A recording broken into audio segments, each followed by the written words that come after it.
Hello, and welcome to Story Into Screenplay. My name is Gerald Hanks. I am the founder of Story Into Screenplay. Story Into Screenplay offers professional script consultations and one-on-one consulting for writers at every stage of the screenwriting process.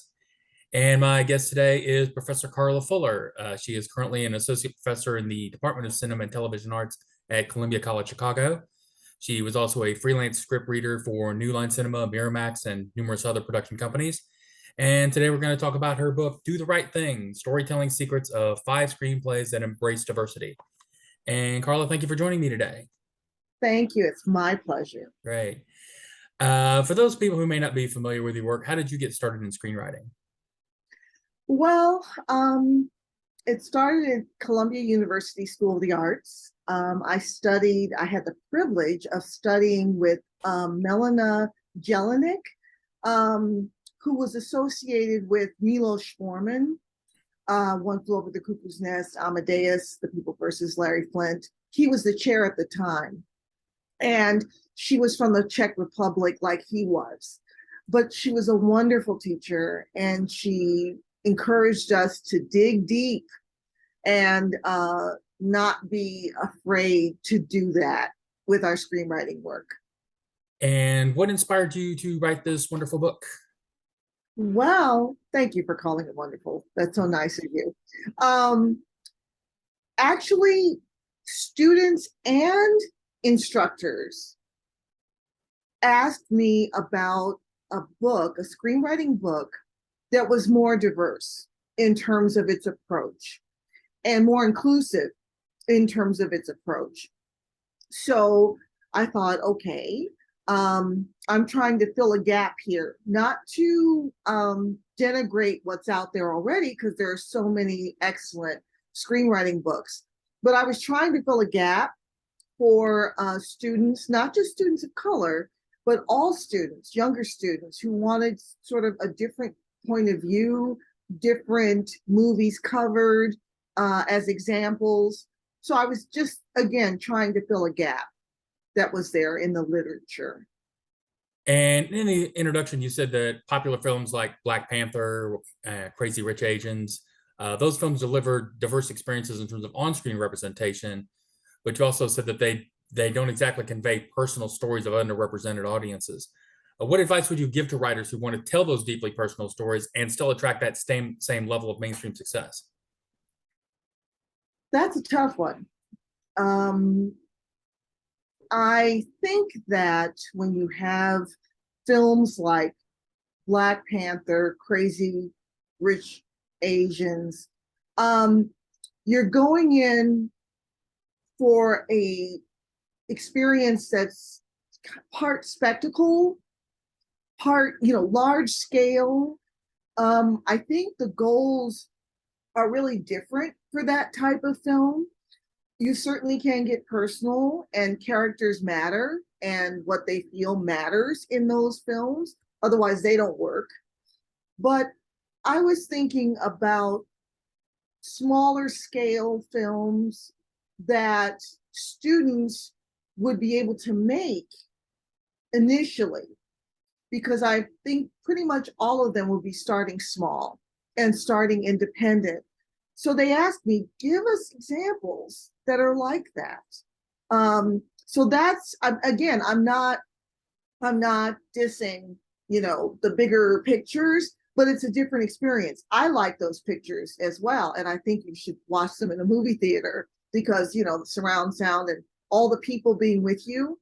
But my goal was to answer a sort of a different request that I was getting from both teachers and students.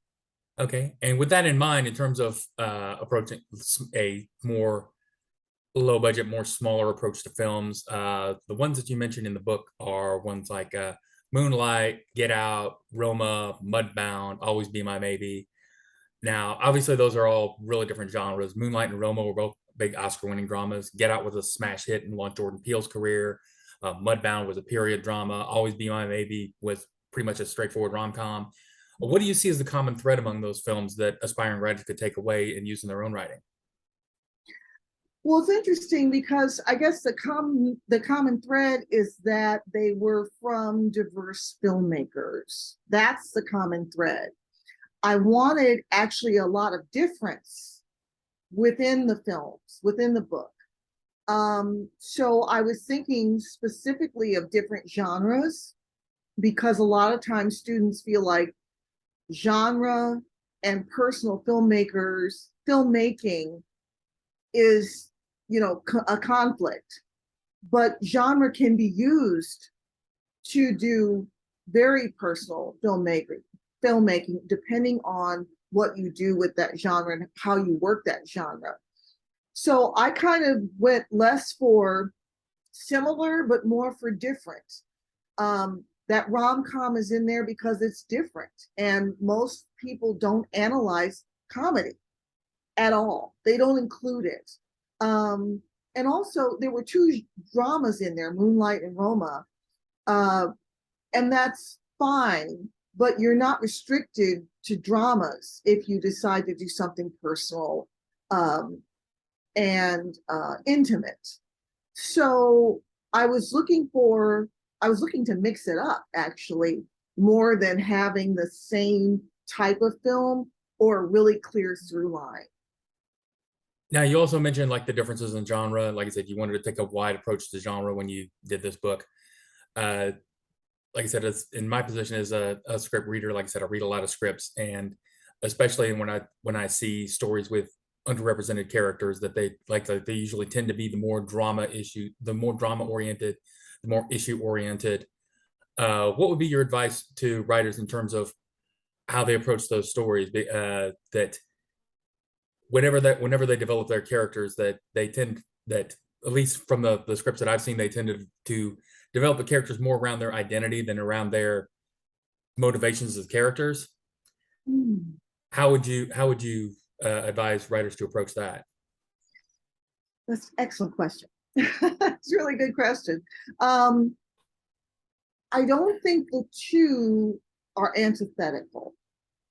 Um, a good character can have an identity as, gay, straight, black, white, but that's not the whole character. That's not what the whole character is all about. That's an important component, of important element in their characterization, but that's not all of it. So hopefully this book will show how the characters definitely had some distinctive elements in their depiction, but also that they were multidimensional and not just one thing. Because people aren't just one thing. There are lots of things. I'm from Chicago. I'm from the Midwest. I'm an African American woman. I'm older. So we're all a grouping of many different things, which actually makes us, I think, more interesting.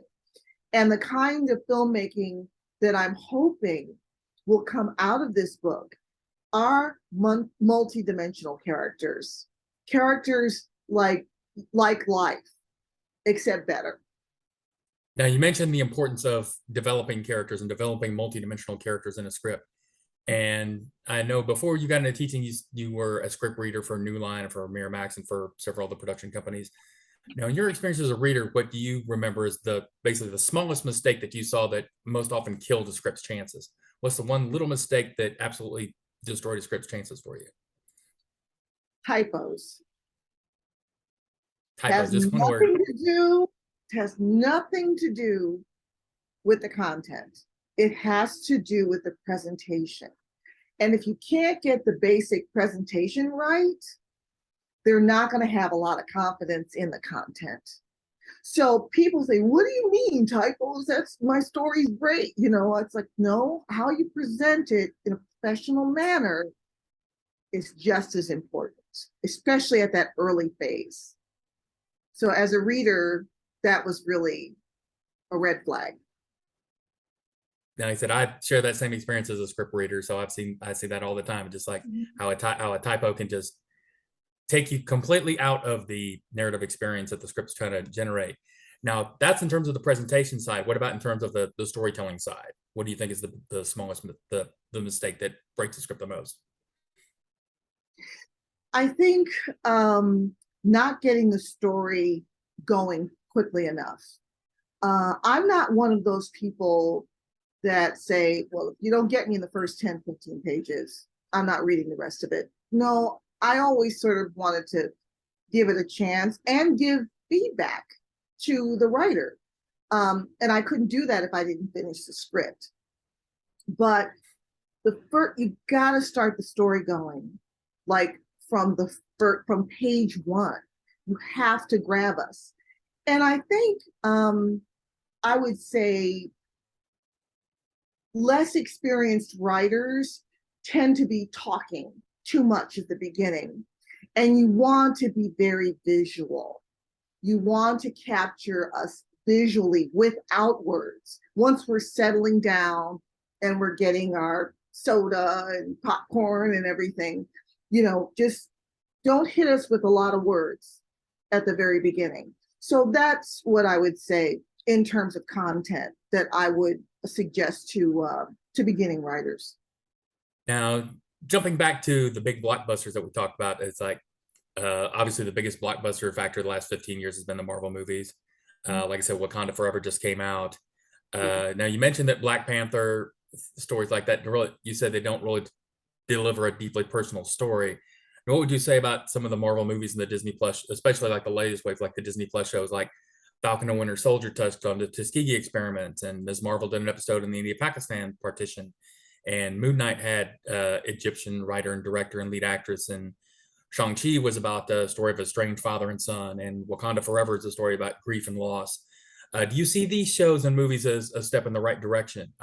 Obviously, you say they're not really accessible for writers in the beginning stages, but just in terms of general, in terms of the type of stories that you're looking for, would you say those are a step in the right direction? Oh, absolutely, without a doubt. What the examples that you mentioned were all had diverse content and diverse elements in it. Um, Again, those are wonderful projects. It's so exciting. I can't wait to see Wakanda Forever. I mean, I think it's just wonderful and exciting. And like I said, I'm not um, painting those films in a negative light. I don't want to do that. But when so many students, see these films, it seems so far away from what they can do. And they think, wow, I may never get there, but I could get there with a smaller piece and then work my way up, if that's what I want to do, to larger scale projects, which have such an appeal. And I'm not saying that these big projects are not about like grief and like really emotional stories, and because otherwise they don't work. The Marvel ones that didn't have a strong story don't work. So the spectacle is not enough, but the spectacle is a part of it, is a part of the experience and a part of the expectation of the audience. And the stories that I talk about, there's only one, Mudbound, which is a period piece, which was a larger budget, but it's still handled in a very small scale way. So that's what I'm after. But I just think all kinds of movies are just great. The more the merrier. Now that kind of leads into my next question: is like, what does the success of these shows and movies mean for underrepresented writers? Well, there are chances to work. There are chances to work, and I think with the so much content being needed at this time, there are still gatekeepers who are sometimes welcoming, sometimes not so welcoming to underrepresented groups. But the more diversity, more inclusion we have in writers' rooms, diversity in terms of showrunners, in terms of, because the TV and film worlds are converging, in terms of streaming services. But I think any chance is a good chance. So and I do think, even though there are some gatekeeping issues, that there is much more openness at this time because of it's on sort of everybody's front burner, like trying to get more inclusion, more diversity in terms of the entertainment business as a whole. And speaking of those opportunities, with some, like I said, with so many streaming services looking for content, like I said, Disney Plus, Hulu, Amazon, all the rest, with so many of these streaming services looking for so much content, what do you think this means for in terms of opportunities for underrepresented writers who want to tell deeply personal stories? And I think that's great. And I think streaming coming into your home is sort of works for those kinds of smaller products. And those projects can be, and they don't have to have a massive audience. I'm a member of the Criterion Channel, which are definitely small films, sometimes international films, just kind of alternative films, but that's just like one of many. So you can be very specific with your projects and find a platform for it. So it's a very exciting time. It's a very interesting time. And I just think that students want to be prepared. They want to be prepared and they want the skills to tell their stories their way. But the platforms are there and the time is now. I tell them, time is now. It's your time now. So it's very exciting. It's very exciting. And it's very exciting for viewers and for writers and for directors, for everybody. I think everybody wins. So, so as far as this wonderful book goes, what do you think is the main thing that you want your readers or students to get out of this? That they can do it. That they can be a screenwriter, they can be a filmmaker. I hope it's inspiring. I hope that's not asking too much, but I hope it inspires them to try. And I try to take away all the obstacles, all the issues that I could think of that would stop a person from trying. Because I think there's so many good stories out there. There's so many interesting people, and there are so many stories that have not been told. We just have an abundance of stories. And I think after you're out of school, if you want to find a coach or a mentor, someone like that, I tell them, you're really lucky when you're in school, you got people to read your stuff and give you feedback. But once you're out there, then I would say, get yourself a mentor, get yourself a coach. And on that subject, in terms of finding a coach or finding a mentor, what advice would you give to an aspiring writer who's looking for a coach or a mentor to guide them through the process? Right. I would look for someone with your same values. So you wouldn't go to someone who necessarily worked on, Black Panther for your small scale story about the South Side of Chicago. You wouldn't necessarily do that. However, you could. So that wouldn't be your first stop, but I'm not saying that someone who worked on Black Panther is like, I'd love to do a small project, in addition to larger projects. So I would just say that person has sort of the same values and same goals. That's what I would look for. And someone who you kind of get along with, you'd like to kind of hang out with. You'd like to, shoot ideas back and forth with, but someone who will give you constructive criticism and someone who knows how to articulate well constructive criticism. It's very tough when you're talking to someone, a mentor or whatever, and they're struggling to give you feedback.